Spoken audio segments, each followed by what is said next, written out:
Her own son made her eat Christmas dinner outside on a metal folding chair. Irene Holloway, retired widow and grandmother, didn't make a scene. Inside her house, Darren and his wife Melanie toasted family legacy.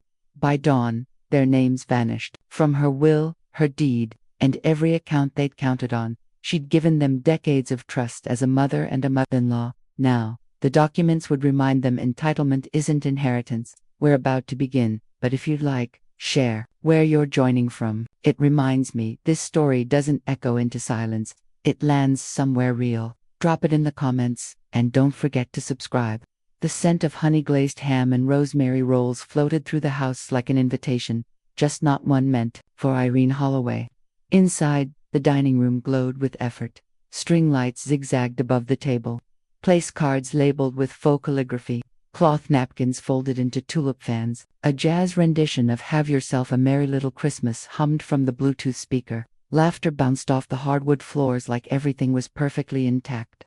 Irene, would you mind taking that chair out there? Melanie gestured vaguely toward the sliding patio door with a slim hand. It's warmer than it looks. I promised the chair wasn't part of the matching dining set. It was metal, cold, creaky, pulled from the garage, folded out and planted just beyond the reach of the heat events. Irene didn't blink. She stepped through the door without a word. The plastic flap of the doggy door rustled behind her like a final insult. The sliding glass didn't fully close. They'd left it open about 6 inches, maybe for the illusion of inclusion. She sat. The air bit through her cardigan. A stray gust from the north scraped across her cheeks and nose. Her fingers ached as she placed them flat on her lap, resisting the urge to rub warmth into them. The concrete patio beneath the chair held on to cold like a grudge. Inside, Darren carved the ham with exaggerated showmanship, laughing loudly at his own joke. Melanie clinked her wineglass against Trina's juice flute. No one looked toward the patio except Trina. The girl slipped out quietly, carrying a plate with too much food and not enough joy. She crouched beside Irene and placed the plate on her lap gently, like it might break. Her voice was barely louder than the wind. I'm sorry, Grandma. Irene gave her a small nod. Not your fault. Trina hesitated. They said it was too crowded. Irene's smile was faint but fixed. I've been in quieter crowds. She waited until the girl retreated back inside, until the warmth of her presence was replaced by the mechanical thrum of the heater, clicking on again. Indoors, Irene began to eat slowly, chewing deliberately. Each bite of mashed potatoes tasted like nothing. She stared at the backyard fence, the same one Darren had promised to fix 2 summers ago and never touched. One panel leaned awkwardly inward like it wanted to escape. 2, she could hear forks scraping plates inside. Someone turned the music up. Someone else closed the patio door just a bit more. Her phone vibrated on the metal table beside her plate. One text. Dolores, you good? Irene tapped back with one hand, her fingers stiff from the cold. Irene, watch what I do tomorrow. She placed the phone down and looked ahead, not at the fence anymore but at the detached garage across the yard. The side door to it was slightly ajar from the wind. Inside, had a binder fat with legal language and possibilities. She'd left it out earlier, knowing full well she'd be picking it up in the morning. Inside the house, Darren raised a toast. To family, Melanie cooed to future traditions. Irene didn't lift her glass of water. Instead, she placed her fork down, with precision, wiped her mouth with the napkin they hadn't given her, and folded it neatly in half on her plates. She watched the lights flicker in the backyard string of bulbs. Half burnt, sagging in the middle, just like promises left too long, in the sun. Then she whispered to no one and everyone, let's see how they like being the ones left outside. The house was still, not quiet, just still, the way a room feels after someone has slammed a door and walked out of it. Irene woke at 5:12 a.m., just as the sky began bruising into dawn. She didn't reach for her robe. Instead, she slipped on the same cardigan from yesterday and walked barefoot to the detached garage, her breath puffing visibly in the chill. The binder sat on a shelf above the gardening shears and 3 dusty cans of paint. She pulled it down like it was sacred scripture. Her fingers, warmed by the rising adrenaline rather than the house, flipped through it with careful familiarity. Each page, a buried truth waiting to be unearthed. There was the deed, still titled in her name. There was the old will dated before Melanie had even entered the picture.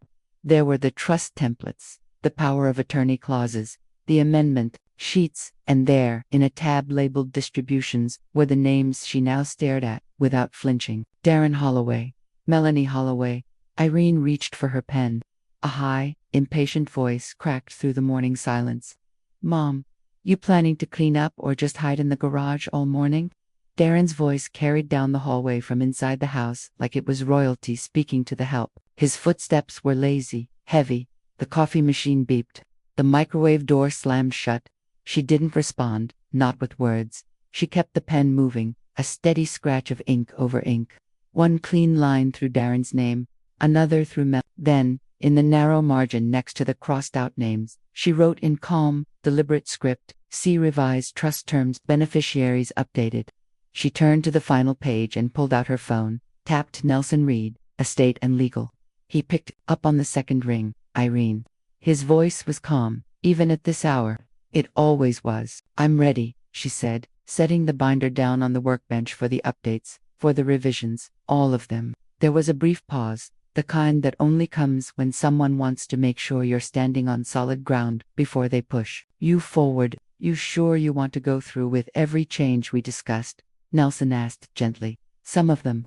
They're final. No way to take them back without triggering contest clauses." She looked down at the distribution page at the names that had spent too long writing the illusion of entitlement.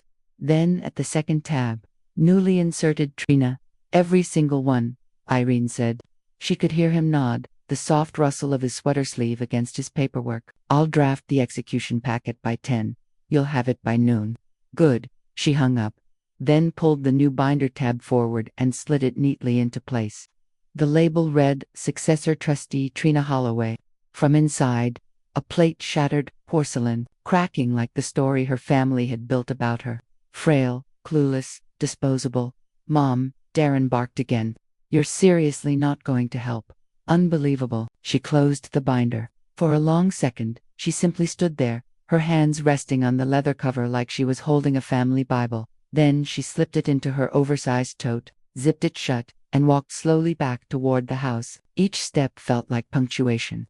Not anger, not grief, resolution. As she reached the patio steps, her phone buzzed again.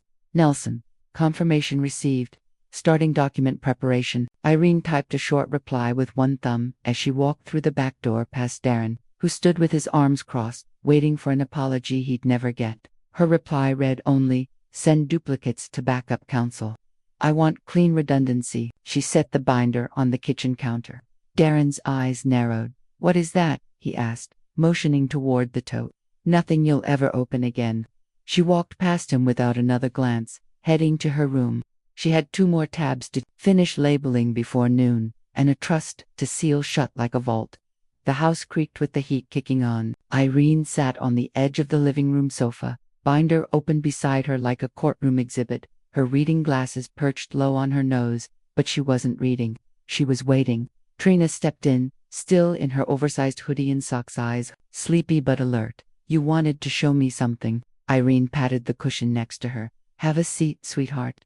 Trina folded herself onto the sofa. Irene turned the binder toward her and flipped to a tab labeled Origin and Equity. Inside were pages that didn't look like legal documents. They looked like a story. Old mortgage scans, a faded photo of the house being built, handwritten receipts from Home Depot in the late 80s, clipped utility bills with Irene and her late husband's names, stacked beside interest rate charts and refinancing letters. She tapped her finger against one of the older documents. "This house fully paid off in '96. Your grandfather and I refinanced twice and worked double shifts when Darren was still sleeping through homeroom." Trina nodded slowly, eyes scanning the page. Irene continued, "Your father's never made a single payment, not a dime toward upkeep, property taxes, repairs, nothing. But he talks like he built the foundation himself." Trina exhaled, quiet and sharp. "Yeah, he acts like it's already his, banking on me not being awake for the endgame," Irene said, sliding another sheet forward. "But here we are." A ping from Trina's phone interrupted the moment. She picked it up, tapped, then frowned. "What is it?" Irene asked. Trina turned the screen toward her. Melanie's Christmas post had gone up. Perfect lighting, perfectly filtered. The caption read, "Hall Family Holiday Tradition. So grateful for this home and the legacy we're building together." In the photo, Darren, Melanie, Trina, no Irene, like she hadn't even existed on the other side of that glass door. Irene's lips twitched just slightly. She reached across the coffee table, picked up her phone, and took a slow screenshot. Send it to Nelson, Trina asked. Already halfway typing, Irene replied. Binder evidence, digital exclusion. Add it to the file. Trina blinked. Is that something legal? It's something personal, Irene said flatly, pressing send. And with families like ours, the two are always linked. The doorbell rang. Trina stood instinctively. Let it be Dolores, Irene muttered. It was. Dolores marched in with a foil-covered glass dish, and it looked like she'd already heard half the town's gossip before noon. Apple pumpkin pie fusion. Don't ask, just accept, she declared, setting it down. Her eyes landed on the binder. Still cooking up justice. Almost done preheating, Irene said, eyes twinkling now. Dolores leaned in to glance at the open documents. Lord have mercy. Look at this operation. Irene leaned back on the couch, shoulders squared. They wanted me out of the room. Let's see how they like being out of the picture. Dolores grinned, then paused as her eyes flicked over one of the highlighted clauses. Wait, is this what I think it is? Yes, Irene said, calm and certain. That clause triggers if anyone contests it. And if they do, they get nothing, not a sock drawer. Dolores gave a low whistle. You're not playing chess, you're flipping the whole board.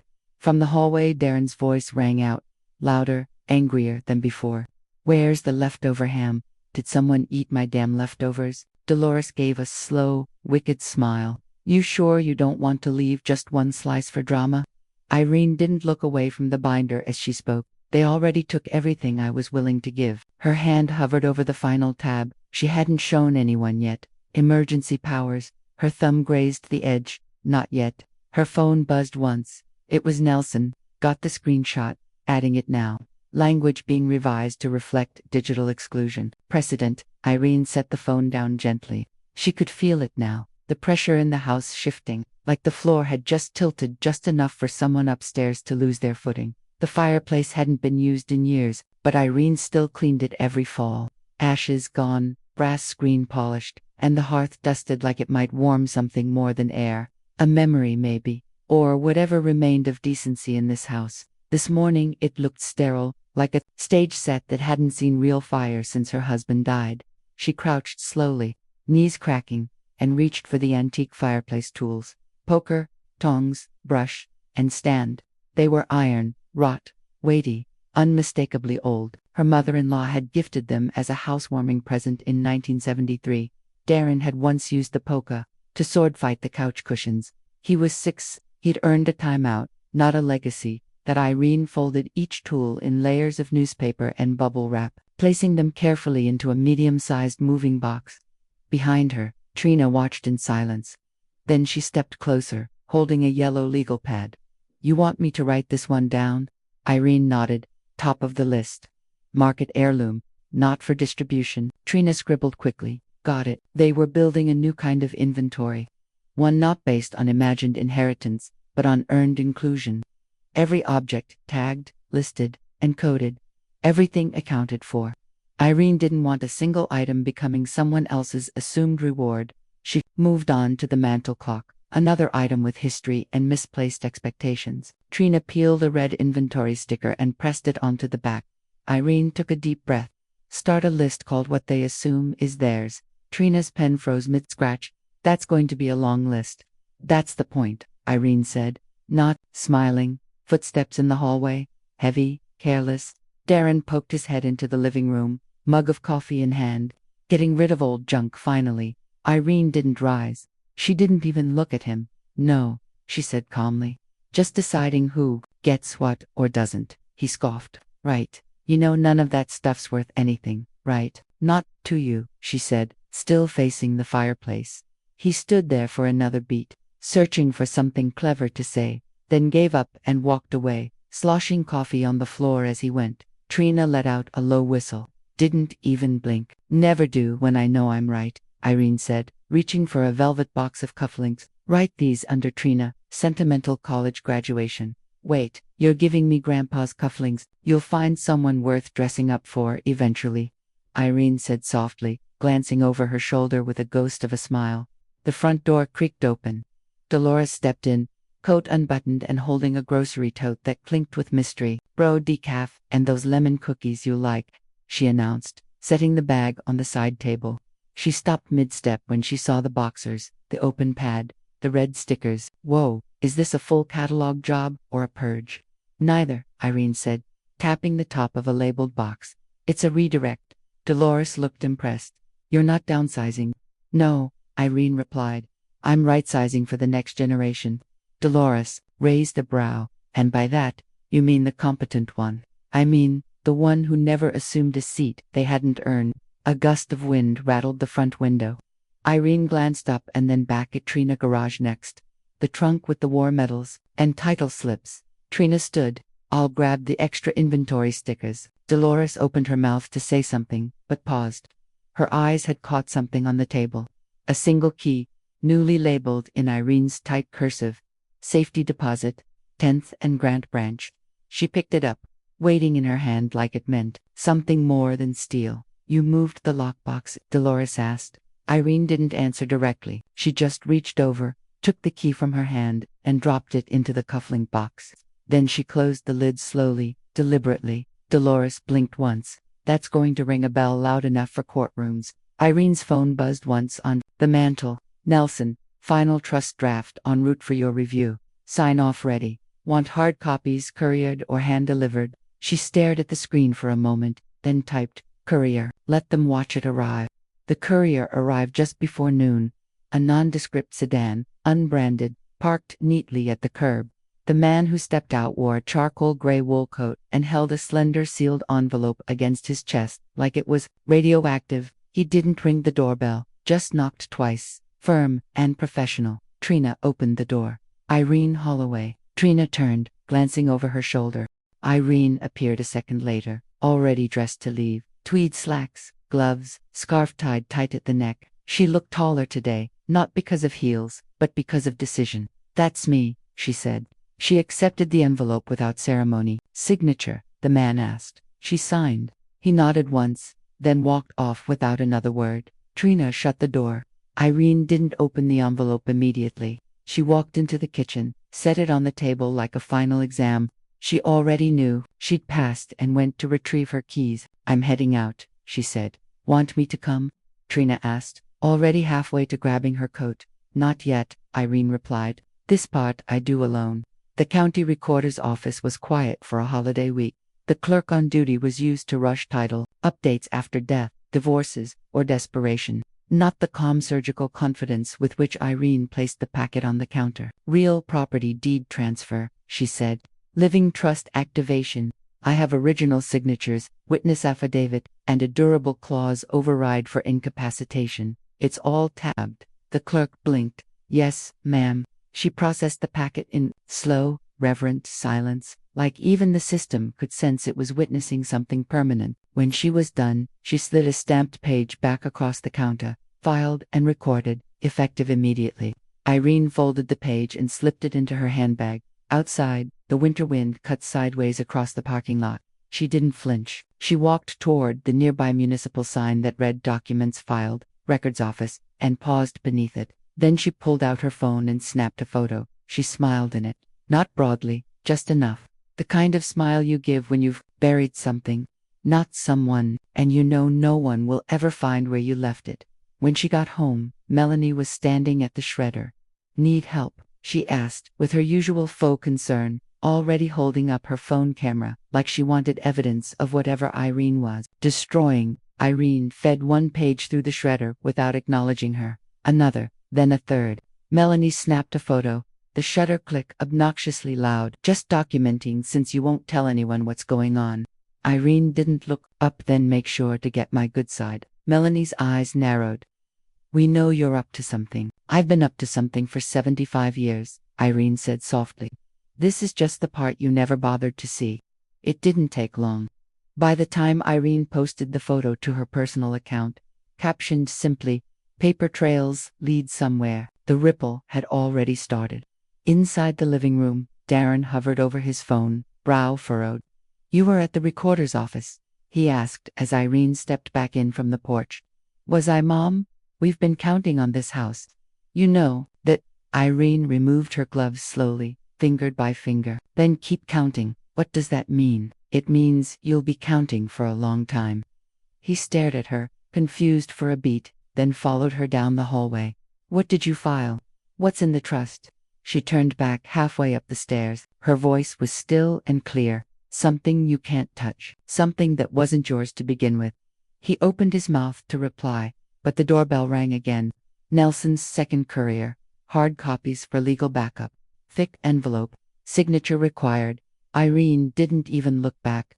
That's for me, she called, not for us. The house had gone too quiet again.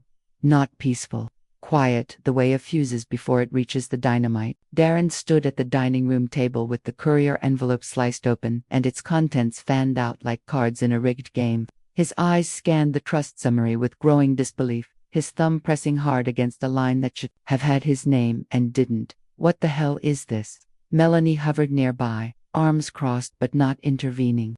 Her silence was a shape all its own.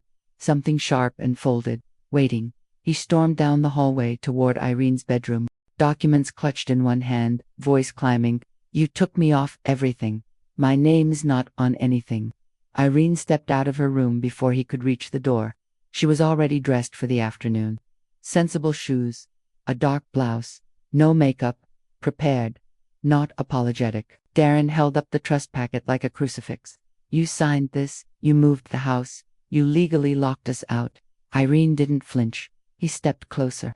You've got no idea what you've just done. Still, she said nothing. Instead, she turned her head slightly toward the wall and pointed. A framed photo hung just above the side table, sepia-toned, the edges curling gently from time.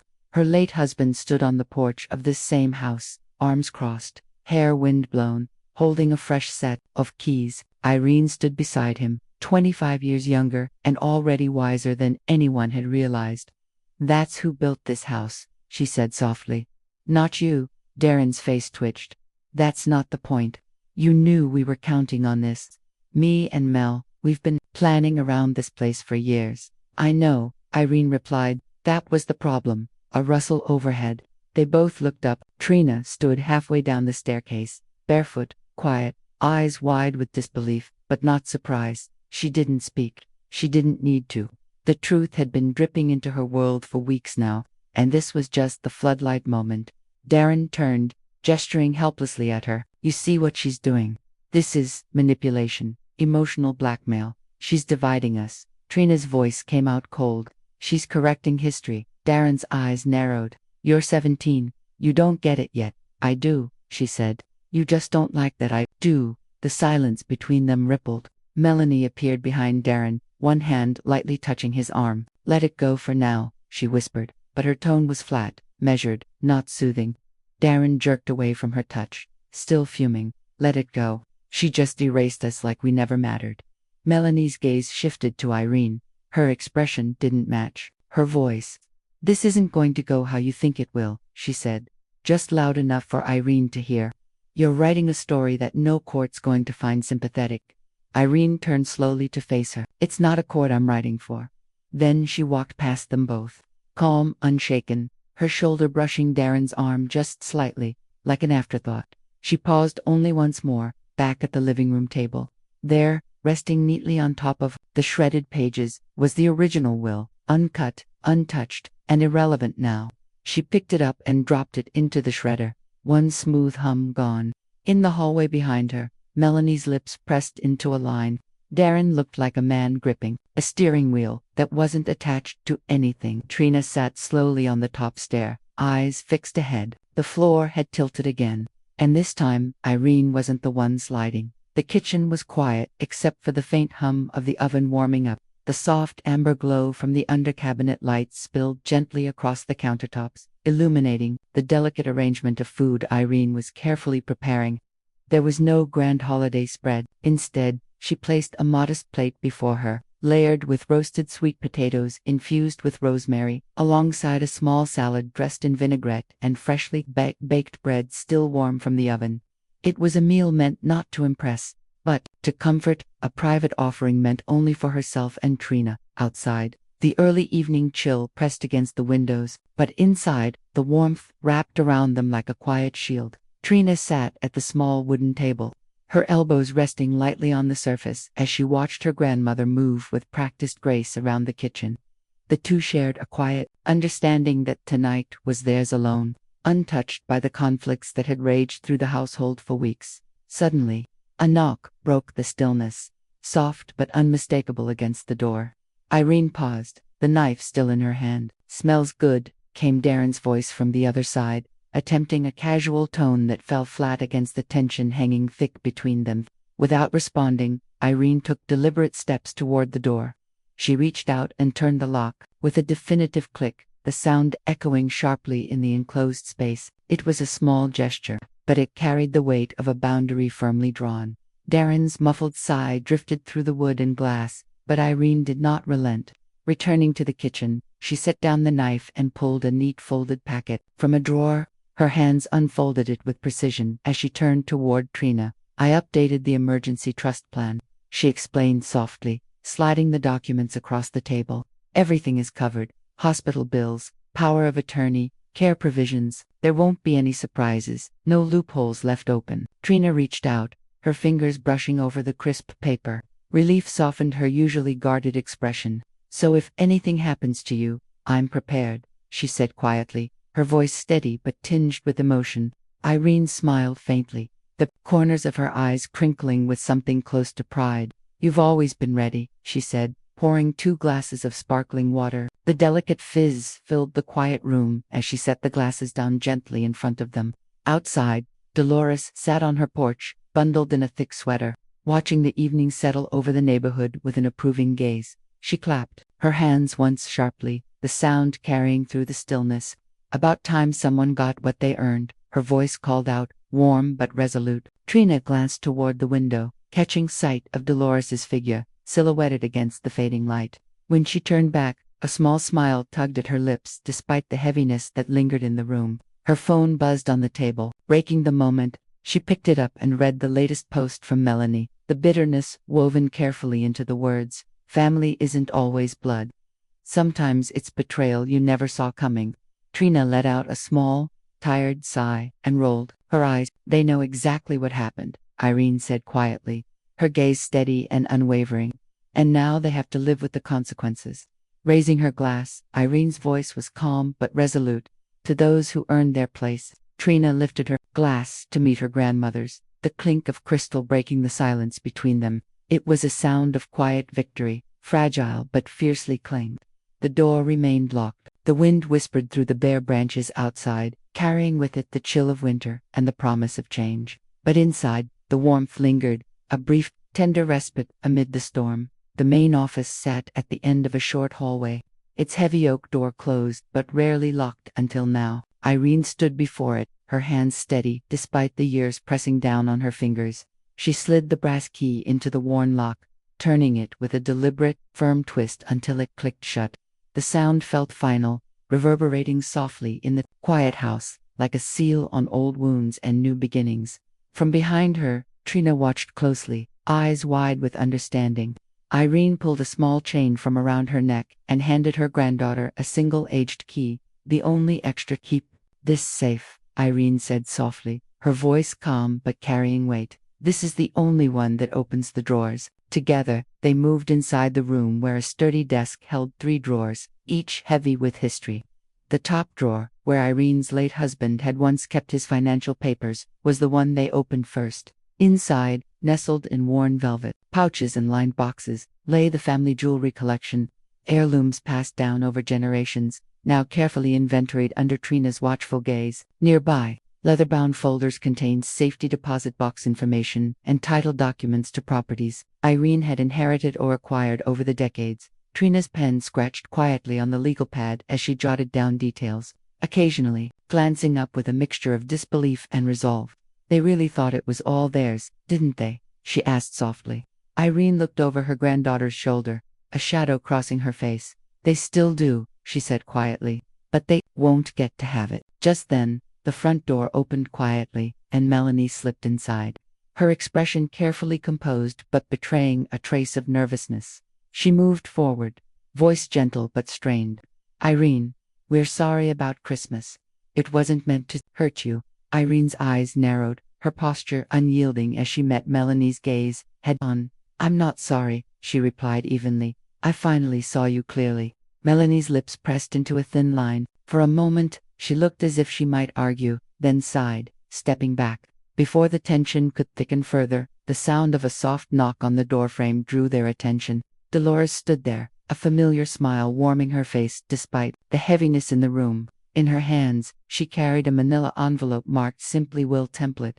I brought this over from when I rewrote mine, Dolores said, stepping inside and placing the envelope carefully on the desk. Thought it might help. It's never too late to take control. Irene nodded, a flicker of gratitude breaking through the guarded calm. Thank you, Dolores. Trina closed the drawer gently and looked between the three women. Their assumptions won't define us anymore, Irene said softly, locking the drawer and turning the key. This house, this family, we're rebuilding it on truth. The key clicked firmly into place. Outside, the wind rattled the window panes as if echoing her resolve. Inside, the past was locked away, and the future was quietly, irreversibly unfolding. The soft glow of the laptop screen was the only light in Irene's living room. As the late hour deepened around her, she sat quietly, eyes focused and calm, scrolling through her social media profiles with a quiet determination that betrayed the storm beneath her composed exterior. Each swipe and tap brought new clarity to what had already settled in her heart. But seeing it laid bare was something else entirely.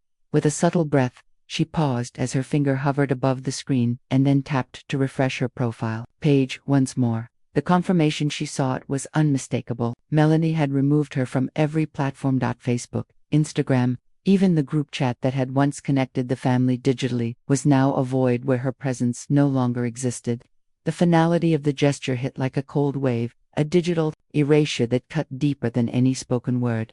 Irene allowed herself the barest hint of a smile, one of quiet victory and weary acknowledgement. Some doors closed softly, she thought, but others slammed shut with the sound of long-held resentments finally breaking free. The next morning, light filtered weakly through the kitchen window as Trina sat at the small wooden table, her eyes fixed on the screen of her phone where a message from Darren awaited. He leaned in close, voice low and tense, his words laced with bitterness and desperation. You're being manipulated, he said, his gaze sharp as he tried to sway her. Grandma's twisting everything to suit herself. You have to see it for what it really is. Don't let her fool you. Trina's eyes lifted slowly, meeting his with a steadiness that seemed to carry years of quiet realization. So were you, she replied softly, but with undeniable strength. You just didn't want to admit it. You were blinded by your own sense of entitlement. For a long moment, Darren's mouth opened as if to argue, but the weight of her words held him silent. The room between them was thick with unspoken truths and fractured loyalties. Meanwhile, miles away in a quiet law office filled with the muted sounds of ticking clocks and the faint rustle of papers, Irene sat across from Nelson, the calm professionalism of the setting contrasting sharply with the personal battles she had fought over the past weeks. He slid a thick stack of documents toward her, the final pieces of a puzzle that would seal her fight with legal precision. This is the final no contest clause, he explained carefully, his voice measured. Once you sign, anyone who challenges the trust forfeits all rights completely. There are no exceptions. It's the strongest protection we can offer. Irene did not hesitate. Her pen moved deliberately across the page, each signature a mark of resolve and finality, binding decades of quiet endurance with the promise of a new chapter. Nelson nodded with approval, a small smile of reassurance crossing his features. I'll have copies sent to a backup law firm for legal redundancy, he said. It's critical to have multiple safeguards in place. We're building a fortress here, one that will withstand any assault. Back in the sanctuary of her home office, Irene methodically prepared what she called her clean exit strategy. Every file was organized, every document accounted for, and every loose end meticulously tied off. There would be no surprises, no shadows lurking where the light should fall. Her careful planning was a testament to the hard lessons of a lifetime, spent navigating betrayals and broken promises. Her phone buzzed, and a message from Darren appeared. If you keep this up, I'll go public. Everyone will hear your side of the story. Irene read the threat with measured calm before opening a secure folder labeled Receipts and Records. Hundreds of pages, emails, photographs, all proof she had collected quietly but relentlessly. She smiled, a slow and confident curve of her lips. Good, she whispered softly to herself. I kept receipts. Later that afternoon, a letter arrived, for Trina confirming her official status as the successor trustee of the Hall estate. The legal protections it outlined were comprehensive, ensuring she held full access and authority over the house and all associated assets, even in the event of Irene's incapacitation. The weight of responsibility was immense, but Trina bore it with a quiet dignity that spoke to the strength of the woman who had prepared her for this very moment. Sitting side by side on the porch as the sun dipped low, painting the sky with hues of gold and rose, Irene took Trina's hand in hers. You're not just inheriting a house, she said softly, her voice steady but filled with meaning. You're inheriting a fight, a legacy of standing up for what's right, no matter the cost. Trina squeezed her grandmother's hand firmly.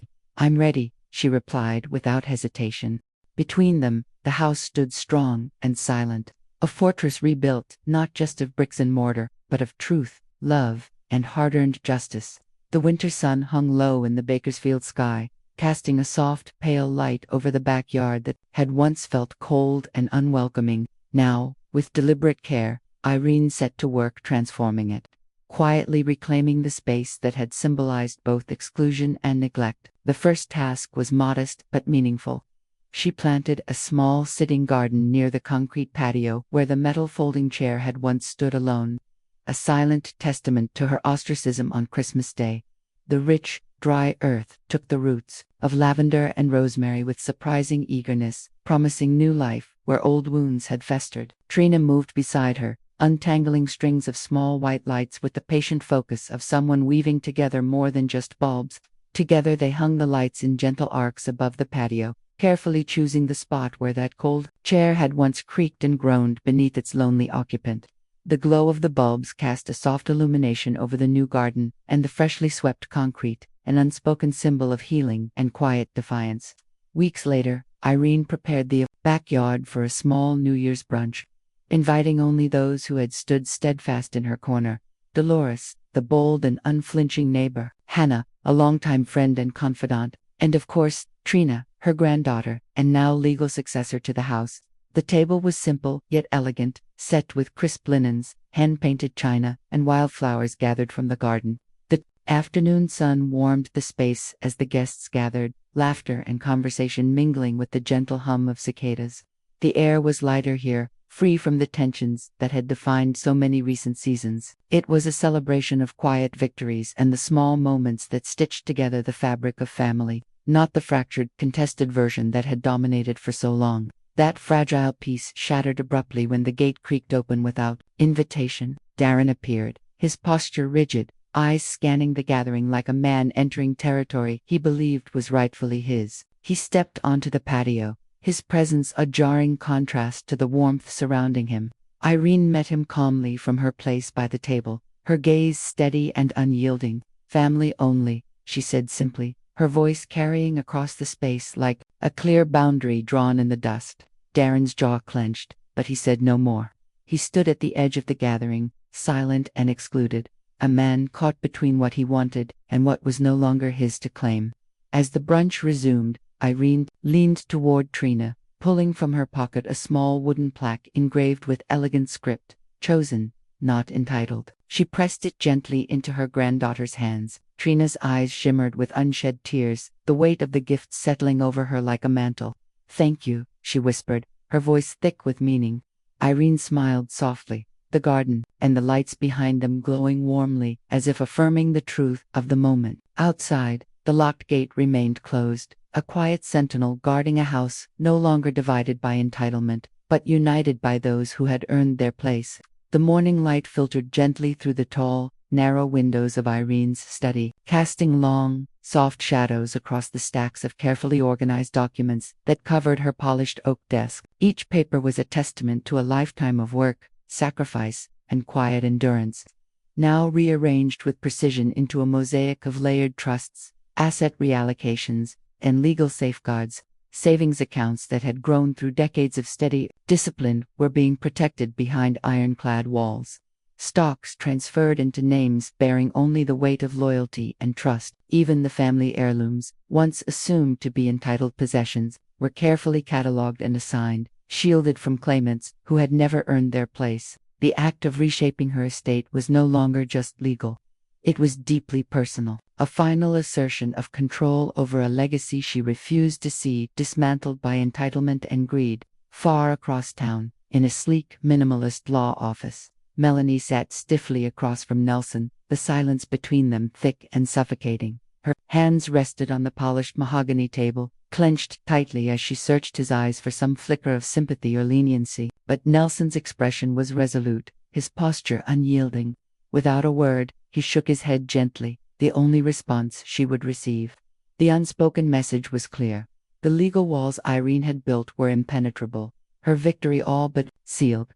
Melanie left the office with a forced smile, a mask that barely concealed the weight of defeat, settling upon her shoulders like an unwelcome shroud. Meanwhile, in a sunlit room at a local community center, Trina sat poised before a camera, her voice steady and measured as she recorded a testimonial for a senior rights advocacy project. Her words were gentle yet unwavering, telling a story, not just of her own grandmother's journey, but of countless others who had found strength in standing firm against betrayal and exclusion. She spoke about dignity, resilience, and the quiet power of reclaiming one's rightful place when others try to erase it. Irene watched the video on her tablet later that evening, her eyes welling with tears as she whispered softly, "You're the only one who ever saw me." In that moment, all the years of quiet suffering and lonely battles found their meaning, through the voice of the granddaughter she trusted to carry the torch forward. On the other side of the digital divide, Darren's latest social media post flickered onto screens with a harsh edge, dripping with cryptic accusations and bitter undertones. He spoke in riddles about betrayal and loss, painting a picture that only he seemed to recognize, but unlike before, his words met with silence. His followers were unmoved. The echoes of entitlement drowned out by the steady drum of truth and justice that Irene and Trina had set in motion. It was as if the world had finally stopped listening to the grievances of a man who had never truly earned his seat. Sitting comfortably on the porch, Dolores observed the quiet scene with a knowing smile. Her eyes gleamed with respect and admiration as she spoke softly. "They expected a seat at the table, thinking it was their birthright. But you didn't just deny them, you handed them the door." Her words hung in the crisp air like a benediction, a recognition of the justice finally served. The house itself stood quietly strong behind them, no longer just a structure of wood and stone, but a fortress built from resilience, dignity, and the enduring love of a woman who refused to be erased. In that stillness was a promise. The legacy would continue, unshaken and unbroken. The morning was crisp, the kind of cold that seemed to sharpen everything it touched, the desert air light but biting as it swept across the backyard. Irene stood at the edge of the concrete patio, the weight of years settled like dust on her shoulders, yet her gaze was steady and clear. In front of her, the original metal folding chair, the same one she had been relegated to on that cold Christmas night, sat silently on the sun-warmed stone. It was scarred and creaky, the paint chipped in places where time and neglect had left their marks. With deliberate hands, she tied a simple ribbon around one leg of the chair, a quiet gesture, yet one heavy with meaning. The ribbon was soft, white, like a flag of peace, or perhaps a banner of finality. She stepped back, took a photo with her phone, and posted it with just 2 words in the caption, "Never again." The image rippled quickly through their small circle, landing where Darren could see it, where the message could not be mistaken. He stared at the photo for a long moment, the chair's battered frame, framed by the gentle glow of the morning sun, the ribbon fluttering slightly in the breeze. Something in him shifted, recognition dawning. This wasn't just a symbol, it was a reckoning. Later that afternoon, Trina arrived carrying a carefully wrapped package. She smiled warmly as she pulled from the box a new lounge chair, comfortable, sturdy, and designed for rest. She set it down gently near the patio table where Irene stood, watching the sunset dip behind the distant hills. "It's time for something better," Trina said softly, brushing a strand of hair behind her ear. Irene nodded, gratitude touching her eyes as she touched the soft fabric of the chair. It was a promise, a new chapter built, not on exclusion, but on care and respect. Meanwhile, somewhere across town, a text buzzed on Irene's phone. She glanced at it. "Melanie, The message read simply, "Let's talk." Irene smiled, a slow, knowing smile that carried years of quiet battles and hard-won victories. She tapped back with a single line that spoke volumes, "Talk to the deed." Later that evening, the folding chair, worn and weathered, scarred but resilient, was donated to Goodwill. It was carried away with no fanfare, no regret, only the quiet knowledge that some things were best left behind. The backyard sat peaceful once again, the new lounge chair catching the last of the day's light, a symbol of dignity reclaimed and boundaries firmly set. The courthouse felt colder than Irene had ever remembered any room feeling, the high ceilings amplifying the hollow shuffle of shoes and rustle of papers. As Darren and Melanie sat side by side, their hands clenched tightly around the thin folder that held the last thread of hope they dared to grasp. Their faces were drawn, a mix of determination and desperate anxiety etched into every line, as they waited for the judge to hear their plea for housing rights, a plea that they believed was anchored in family and tradition, but was about to meet an unyielding reality. When the judge finally spoke, her voice was devoid of hesitation or sympathy. "This property is held in an irrevocable trust," she said, her words falling like stones into the quiet courtroom. "Neither party holds legal claim or right of occupancy. Case dismissed." The finality of her statement crashed over them like a wave, silencing the room and leaving Darren and Melanie to absorb the weight of what they had lost. No appeals, no second chances.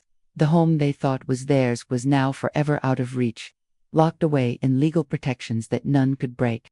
Miles away in the sanctuary of her own home, Irene sat composed at her desk. Her hands moved, with quiet resolve as she prepared a final letter addressed simply to Darren and Melanie. The pages within were intentionally left blank, a powerful statement in itself, a silent testament to all that had been said and done, a mirror reflecting the void their actions had created. Without a word, she sealed the envelope, her steady fingers closing the chapter with calm certainty. Trina watched in silence, the gravity of the moment settling between them. "That says more than anything else," she murmured, her voice barely above the hum of the evening. Irene nodded gently, knowing some messages were too heavy for words. Later that evening, the atmosphere shifted from sambarity to celebration, as Dolores, ever the heart of the neighborhood, orchestrated a surprise that filled the hallway home with warmth and laughter once more. She had gathered friends and neighbors, under strings of glowing lights in the backyard garden, the air rich with the scent of lavender and freshly baked pies. The gathering was intimate and sincere, a celebration not of entitlement but of justice earned and peace reclaimed. As Irene stepped into the gentle glow, she felt the embrace of true community surrounding her. Her voice was soft but clear as she thanked everyone for their support, her confidence radiating from within as she stood amidst the flowers and friends, her home now fully hers in every sense of the word. No longer a battleground of broken promises and fractured loyalties, the house stood as a steadfast symbol of resilience, dignity, and enduring love, testaments to the woman who had fought not just for walls and roofs, but for legacy and peace. The new patio set gleamed softly in the late afternoon sun, its smooth cushions catching the warm California light as if inviting the day's final moments to linger a little longer. Trina sat beside Irene, their shoulders nearly touching, a quiet companionship forming between them as they both settled into the comfort of the space. Between them rested a small wooden table, upon which the delicate china cups steamed gently, the scent of jasmine tea curling through the still air like a whispered promise. Their eyes wandered beyond the garden, across the empty yard, where wild lavender swayed in the soft breeze.